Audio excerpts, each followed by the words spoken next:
দক্ষিণী সিনেমার পর্দায় লাল চন্দন কাঠের ভয়ঙ্কর চোরাকারবারি পুষ্পা হয়ে যিনি কাঁপিয়েছেন বক্স অফিস, তিনি আল্লু অর্জুন। পুষ্পা দ্য রাইজের সেই রুক্ষ লুক আর আগুন ঝরা অভিনয়, তিনি এখন প্যান ইন্ডিয়া সুপারস্টার। কিন্তু জানেন কি, ছোটবেলায় তার স্বপ্ন ছিল একেবারেই ভিন্ন। অভিনয় নয়, বরং তিনি হতে চেয়েছিলেন নাসার একজন বিজ্ঞানী। চেন্নাইয়ের সেন্ট প্যাট্রিকস স্কুল থেকে পড়াশোনা শেষ করে পরিবার সহ পাড়ি জমান হায়দ্রাবাদে। এরপর বিজনেস অ্যাডমিনিস্ট্রেশনে স্নাতক, কিন্তু মন বসেনি চাকরিতে। স্বপ্নের টানে অ্যানিমেশনের দুনিয়ায় পা রাখলেও সেখানেও সফলতা ধরা দেয়নি। শেষ পর্যন্ত পারিবারিক ঐতিহ্যের হাত ধরেই অভিনয়ে আসা। বাবা আল্লু অরবিন্দ দক্ষিণের খ্যাতনামা প্রযোজক।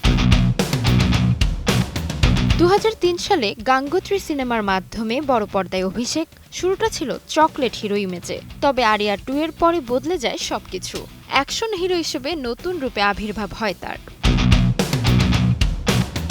2020 সালে আলা বৈকুণ্ঠপুর মুলু সিনেমা তাকে এনে দেয় প্যান ইন্ডিয়া পরিচিতি। আর পুষ্পা যেন ইতিহাস। অভিনয়ের শেকড়ও তার পরিবার। দাদা আল্লু রামালিঙ্গাইয়া 1000-এরও বেশি সিনেমার কিংবদন্তি অভিনেতা, আর ছোট ভাই আল্লু শিরিষও এখন ইন্ডাস্ট্রির পরিচিত মুখ।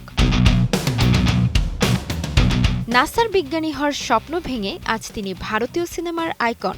স্বপ্ন বদলালেও সফলতার গল্পটা হয়ে উঠেছে আরও বড়। তাসমিলা খান, সময় সংবাদ।